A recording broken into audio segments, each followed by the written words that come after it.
அன்பான இனிய உறவுகளே, சின்ன மருமகளை பார்த்தீங்கன்னா சாவுத்திரிக்கும் மகளுக்கும் வயிறு எரியுது. என்னம்மா, மாமா 1,00,00,000 ரூபா அந்த பொறிக்கு பையில் கொடுக்குறாரு, என்னம்மா அப்படிங்கல. விட்டுட்டி கொடுக்க விடாமல் பண்ணிடுவான், அந்த பொண்ணுக்கு தான் பிடிக்காதுன்னு சொல்லிட்டாங்கல்ல, பொய் பேசுறது. இவன் தான் பொய்யில் பிறந்தவனாச்சே, எப்படியாவது தடுத்து நிறுத்திடணும் அப்படிங்கிறாங்க. சேது பார்த்தீங்கன்னா என்ன சொல்கிறதுன்னு தெரியலை. ஏன்னா அவர் ராஜாங்க கொடுக்கையில் என்ன சொல்கிறாரு, கொடுக்க போயில நான் என் உயிரோட இன்னைக்கு நான் நிற்கிறேன்னா அதுக்கு போஸ் தான் காரணம். போஸும் சேதுவும் தான் எல்லாம் பண்ணாங்க, அதுக்கு ஒரு நன்றி கடனாக இருந்துட்டு போட்டோம் அப்படிங்கிறாங்க. ஏன்னா இங்கே காலேஜ், தமிழ் படிக்கிற காலேஜ்லேருந்தும் கால் பண்ணி சொல்லிடுறாங்க, இந்த மாதிரி அவங்க 2 பேருக்கும் சிறந்த குடிமகன் விருது கொடுக்க போகிறேன்னு சொல்லிட்டு அங்கே, அதாவது அவங்களே அந்த காலேஜில் விருது கொடுக்குறேன்னு சொல்கிறாங்க. அதே மாதிரி ஸ்காலர்ஷிப் பணம் கொடுக்குறதுக்கு வாங்கன்னு சொல்லிடுறாங்க. சரின்னு சொல்லிட்டு அவர் ராஜாங்கம்மா சொல்லிடுறாங்க, 1,00,00,000 ரூபா பணம் கொடுக்க போகிறது தெரிஞ்சு இங்கே தரையில் நிற்கலைங்க. அப்படியே ரொம்ப நன்றி மாமான்னு போய் காலில் விழுகுது இந்த பிள்ளை ஈஸ்வரி. போஸுக்கு சந்தோஷம் தாங்கலை. அதே வேகத்தோடு போயிட்டு இங்கே தமிழ்ச்செல்வி வெளியில் போயிட்டு வந்துட்டுருக்காங்க. அங்கே போய் வம்புழுக்கிறாங்க. இதான் சொல்லுவாங்க, சும்மா கடந்த சங்க ஊதி கெடுத்தானான்னு சொல்லுவாங்க. போயிட்டு பார்த்தியா 1,00,00,000 ரூபா வரப்போகுது அப்படி இப்படின்னு ஆனவங்க பேச, அந்த பிள்ளை பார்த்தீங்கன்னா அந்த காசு உங்கைக்கு கிடைக்கவே கிடைக்காது, கவலைப்படாத அப்படின்ட்டு போகுது. சவால் விட்டுட்டு வீட்டுக்கு வந்தால் ஒரு மாதிரியாக சோகமாக வருது. அக்கா என்னக்கா ஏக்கா ஒரு மாதிரியாக வர்ற அப்படின்னு தங்கச்சி கேட்க, ஆமாடி இது நடந்துச்சுடி அப்படின்னு சொல்ல, மலரும் அப்படியே 3 பேரும் பேசிக்கிட்டு இருக்காங்க. இவன் ஏன் திருந்தவே மாட்டானா, இவனுக்கு காசு கிடைத்தா இவன் பாட்டுக்கு வச்சுட்டு இருக்க வேண்டியதானே, உன்னையே அவன் இப்படிலாம் சீண்டணும் அப்படின்னு கேட்க, வெடுக்கா பார்த்துக்குவான், அவன் ஆணவத்தில் ஆடிட்டு இருக்கான், இந்த காசு அவனுக்கு கிடைக்கவே கிடைக்காதுன்னு நான் சவால் விட்டு வந்திருக்கேன். அக்கா நீ பண்ணுக்கா, அவன் என்ன நல்ல மனுஷனா என்ன, அவன் எவ்வளோ பண்ணியிருக்கிறான், கண்டிப்பாக அவன் உன்னை அடித்தது அவனாத்தாக்கா இருக்கணும் அப்படிங்கிறாங்க. இதை தாண்டி நம்ம கண்டுபிடிக்கணும், என்ன பண்ணுறது ஒன்றும் புரியலையே அப்படின்னு மண்டையை போட்டு குழப்பிட்டு இருக்கு நம்ம தமிழ்ச்செல்வி. இந்த பக்கம் பார்த்தீங்கன்னா இவங்க 3 பேர் சந்தோஷப்பட்டு பேசிக்கிட்டு இருக்கிறத நம்ம ஆள் பார்த்துறாரு. கருப்பு பார்த்துட்டு என்ன பேசிக்கிறாங்க அப்படின்னு காதை தீட்டி கேட்குறாங்க. இவங்க தனியாக போய் பேசுகிறேன்னு சொல்லிட்டு அவ்வளோ சந்தோஷமாக பேசிகிட்டு இருக்குங்க. இங்கே பாருடா, இன்னும் கொஞ்ச நாளைக்கு நீ வந்து பொறுப்பாக இருக்கணும், பெரியப்பாட்டேருந்து பணம் வாங்குற வரைக்கும் அவள் கழுத்தில் காயத்ரியா காவியாவா அவள் கழுத்தில் தாலி கட்டுற வரைக்கும் நீ கொஞ்சம் அடக்க உடக்கமாக இருக்கணும்டா அப்படின்னு ஈஸ்வரி சொல்ல, அதெல்லாம் நான் பார்த்துக்கிறேம்மா, நீ ஏமா பயப்படுற. டே இல்லைடா, உன்னை இந்த வீட்டுக்குள்ளே சேர்த்துக்கிட்டதே நீ பெரியப்பாவை காப்பாத்தின அப்படிங்கிறக்கா மட்டும்தான். ஆனால் நீ காப்பாத்தல, அந்த தமிழ்ச்செல்வி தான் எல்லாம் எடுத்துகிட்டு வந்தான்னு மட்டும் தெரிஞ்சிச்சு, அவளை தூக்கி வந்து உச்சாணி கும்பல வச்சுருவாங்க, அப்புறம் உன்னைய போட்டு தூக்கி போட்டு மிதிச்சிருவாங்க, சாணியை போட்டு மூடிடுவாங்க. அதனால நீ கொஞ்சம் அடக்கி உடக்கி வாசி, போயிட்டு தமிழ்கிட்ட சீன்றேன் அவகிட்ட சீன்றேன்னு இந்த வேலை வச்சுக்காத சரியா. அம்மா விடுமா, அதெல்லாம் பார்த்துக்கலாம், எப்படியோ இன்னைக்கு அந்த கல்யாணம் நடக்கணும், நீ எம்எல்ஏ விட்டு மருமானம் ஆகணும்டா, அதுக்கப்புறம் இவங்க கொடுத்தா என்ன, சொத்து கொடுத்தா என்ன, கொடுக்காட்டி என்ன, இதில் பாதிக்கு மேலே இருக்குது அவங்ககிட்டையும், நீனு ராஜா தாண்டா அப்படிங்கிறாங்க.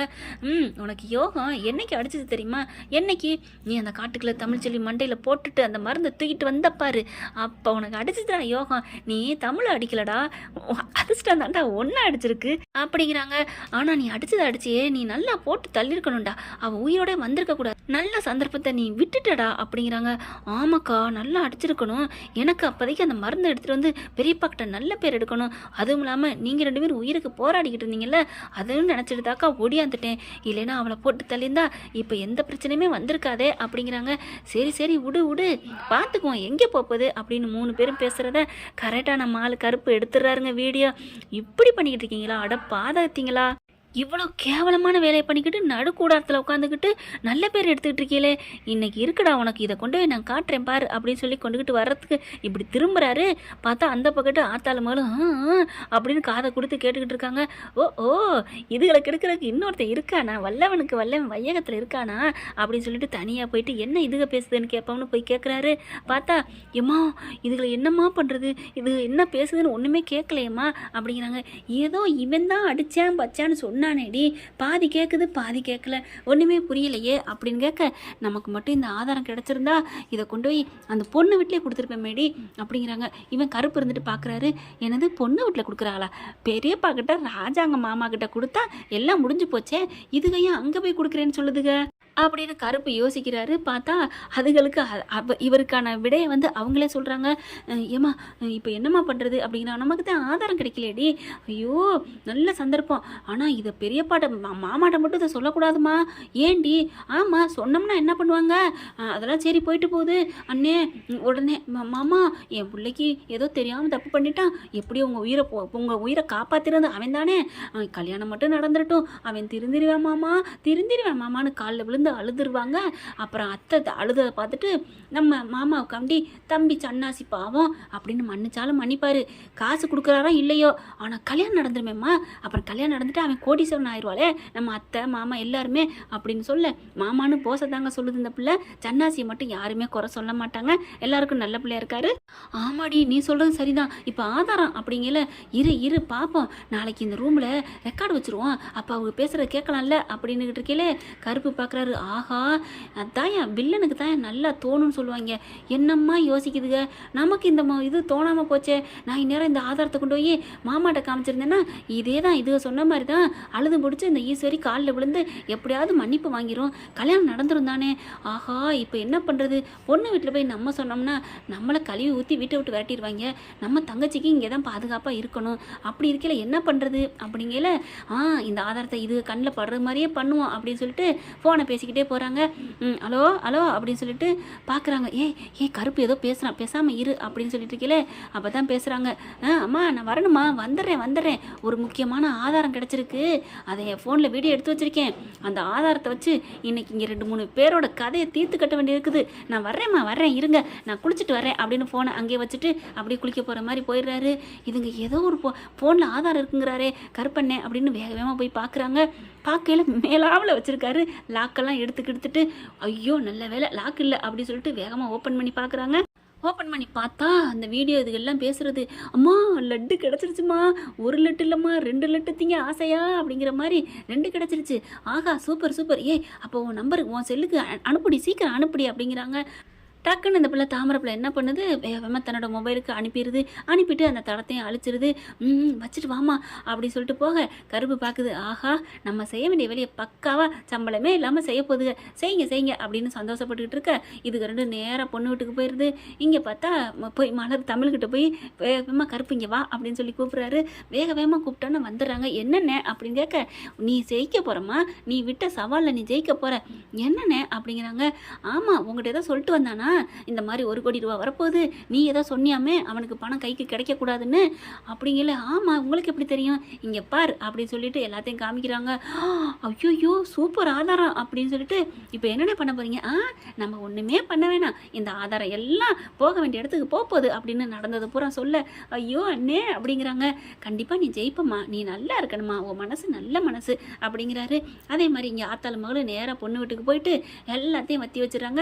அந்த ஆதாரம் இல்லாமல் நம்ப மாட்டேன்னு அந்த பிள்ளை காவியா சொல்லுது. அதுக்கப்புறம் இந்த ஆதாரத்தை காமிக்கிறாங்க. பார்த்தோன்னா ஆடி போகிறாங்க. ச்சே இப்படி ஒரு கேவலமானவங்களா, அம்மா அப்பா எனக்கு இந்த கல்யாணம் வேணாப்பா, இவ்வளோ ஒரு பொறுக்கித்தனமா, நீ பாரு இன்னொருத்தி அண்ணின்னு கூட பார்க்காம அடித்து போட்டுட்டு அந்த மருந்தை எடுத்தாந்து காப்பாற்றி நல்லவன் பேர் எடுத்து பொறுக்கித்தனமாக இருந்திருக்கானே, அதுலேயும் போட்டு தள்ளன்னு வேற சொல்கிறான். நாளை பின்ன இவன் என்னை பிடிக்காம போய் நான் கொஞ்சம் ஸ்ட்ரைட் ஃபார்வர்டாக இருக்கேன், என்னை ஏதாவது பிடிக்காம போட்டு தள்ளிட்டானா, அம்மாடியோ இவன் ஆத்தாக்காரி பயங்கரமான சூர்பனகா இருப்பா போல இருக்கே, அதை விட அவன் அக்காக்காரி ஐயோ இது ஸ்டேஞ்சரஸ் போலோ, வேணாம் அப்படிங்கிறாங்க.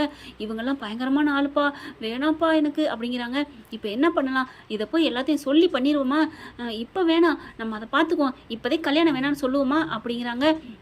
நேராக போய் சொல்லிட்டு வந்துடணும் அவன் யோக்கியதை பற்றி அப்படின்னு சொல்லிட்டு காவியா சொல்லவும், சரிம்மா உடனே கிளம்பு அப்படின்ட்டு போகிறாங்க. சாவித்திரியும் தாமரையும், ஏங்க இந்த இது நான் தான் சொன்னதுன்னு தெரிஞ்சால் எங்களை ஆஞ்சு போடுவாங்க, உங்களுக்கு நல்லதுக்கு தான் நாங்கள் இதை வந்து சொல்லியிருக்கிறோம், நீங்கள் என்ன பண்ண போகிறீங்க அப்படிங்கல, நாங்கள் எல்லாத்தையும் பார்த்துக்குறோம், எப்படியோ எங்கள் பொண்ணு வாழ்க்கையை நீங்கள் காப்பாற்றிட்டீங்க, அதனால் உங்கள் பேரை நாங்கள் வெளில சொல்ல மாட்டோம் போதுமா அப்படிங்கிறாங்க. ரொம்ப தேங்க்ஸுங்க, உங்களுக்கு இவ்வளோ தூரம் நல்லது பண்ணியிருக்கிறேன், எங்களுக்கு ஏதாவது கவனிக்க மாட்டீங்களா அப்படிங்கல.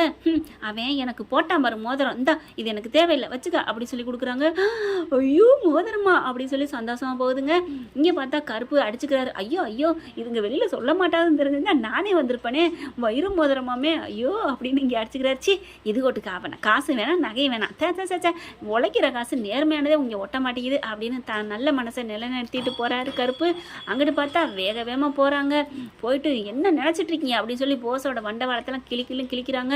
ஈஸ்வரி என்ன பண்ணுது, அடி ஆத்தா மகமாய் நீ என் மயனை வேணா கல்யாணம் பண்ணிக்க வேணாம், என் மவன் உனக்கு போட்டான் பாரு வைர மோதிரம், எங்கடி குடுடி அப்படின்னு கேட்க, அதெல்லாம் நான் தூக்கி போட்டேன் அப்படிங்கிறாங்க. என்னது தூக்கி போட்டியா, மரியாதை எனக்கு இப்போ மோதிரம் வேணும் அப்படிங்கல. ஐயோ அம்மா மோதிரம் போகுது அப்படிங்கல. இப்படி திரும்புறாங்க சாவித்திரியும் தாமரையும். ஐயோ மாட்டி கொடுத்துறாதீங்க ப்ளீஸ் நான் வேணா மோதிரத்தை தந்துடுறேன் அப்படிங்கிறாங்க. அப்படியே பார்த்துட்டு அந்த பொண்ணு ரொம்ப நல்ல பொண்ணு போல இருக்கு, காட்டி கொடுக்காம என்ன பண்ணுது, இப்போ என்ன எங்கேயோ விழுந்து வந்துருச்சு. அது எவ்வளவு உனக்கு என்ன அந்த பணம்? அது எவ்வளவு? ஒரு 4 லட்சம் வருமா? அப்படின்னு டக்குன்னு வேகமா, அப்பா ஒரு செக் போடுங்க அப்படின்னு 4 லட்சத்துக்கு போட்டு, இந்தாங்க வச்சுக்கோங்க அப்படின்னு தூக்கி போடுறாங்க. வச்சுக்கோங்க 4 லட்சம் கூட தான் உங்களுக்கு இதே அப்படின்னு சொல்லிட்டு போறாங்க. அப்புறமா அப்பா மூச்சை விடுதுங்க ஆத்தாள் மகளும். வெளியில வராங்க. ஏம்மா நாங்கள் தான் மோதிரத்தை தந்திருப்போம்ல, அவகிட்ட கொடுத்துருக்கலாம்ல அப்படிங்கிறாங்க. நீங்க என்ன நினைச்சிட்டு இருக்கீங்க? இந்த காவியா சொன்னது தான். அதனால நான் உங்ககிட்ட சொன்னது தான். இந்த மோதிரத்தையும் கேட்க மாட்டேன், உங்களை காட்டி கொடுக்கவும் மாட்டேன். என் வாழ்க்கையை நீங்க காப்பாத்திருக்கீங்க. என்ன பொறுத்த வரைக்கும் நீங்க எப்பவுமே என்கிட்ட வந்து உதவி கேட்கலாம், ஓகேவா அப்படின்ட்டு போறாங்க.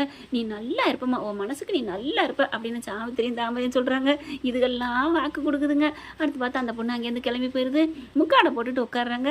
தமிழ்ச்செல்வி அந்த பக்கம் வந்து நானா அப்படின்னு சொல்லிட்டு, என்ன பஸ்ஸு காசு கைக்கு கிடச்சிருச்சு போல இருக்கு, ஐயோ தொழிலதிபர் வரார் வரார் வரார் அப்படின்னு சொல்லி நக்கல் பண்ண. வேணுண்டி நக்கலா இருக்குடி, நீ இன்னும் அந்த ஒட்டு திணையிலான்னு உட்காந்துட்டு இருக்க, உன்னை இந்த வீட்டுக்குள்ள வர விடாம பண்றேன்டி அப்படின்னு இங்கே ஈஸ்வரி சொல்ல. உடனே நான் 6 மாதம் முடிஞ்சு வீட்டை விட்டு போயிடலான்னு தான் நினச்சி வந்தேன், நீங்கள் இப்படி சவால் விட்டீங்கல்ல, அந்த வீட்டுக்குள்ள நான் வந்து காட்டுவேன், உங்களை அதே வீட்டுக்கு திருப்பி அனுப்பி காட்டுவேன் மாமியாரே, சின்ன மாமியாரே அப்படின்ட்டு போகிறாங்க. என்ன ஃப்ரெண்ட் இப்படி போனால் நல்லா தானே இருக்கும். பார்க்கலாம் என்ன நடக்க போகுதுன்னு. இந்த பற்றி உங்களுக்கு பிடிச்சிருந்துச்சுன்னா உங்கள் பொண்ணான கையில் ஒரு லைக்கை போட்டு சப்ஸ்கிரைப் பண்ணிடுங்க. Thank you friends.